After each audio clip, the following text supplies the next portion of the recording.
La justice écarte toute responsabilité extérieure dans l'accident de Michael Schumacher. Ce dernier a choisi délibérément de faire du hors-piste, selon le procureur, qui indique également que les normes de balisage de la piste ont été respectées.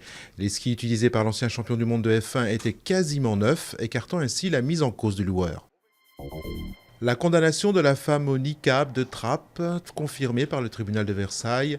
Ce dernier a jugé en effet irrecevable la question sur la constitutionnalité de l'interdiction du voile intégral.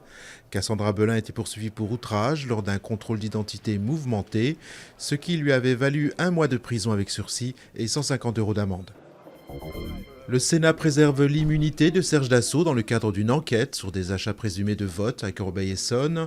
Les magistrats du pôle financier de Paris ne pourront donc pas placer l'industriel en garde à vue ou perquisitionner ses locaux. Le bureau du Sénat avait déjà refusé de lever l'immunité du sénateur UMP en juin dernier. Ce serait une première dans l'histoire du football. Le mondial de foot 2022 au Qatar se déroulera en hiver et non en été.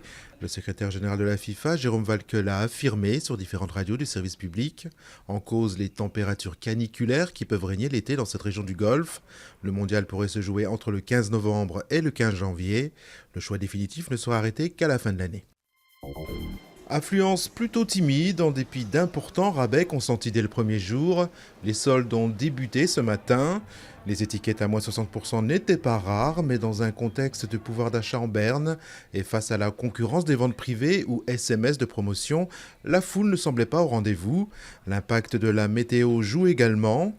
Difficile d'acheter une doudoune quand il fait 15 degrés.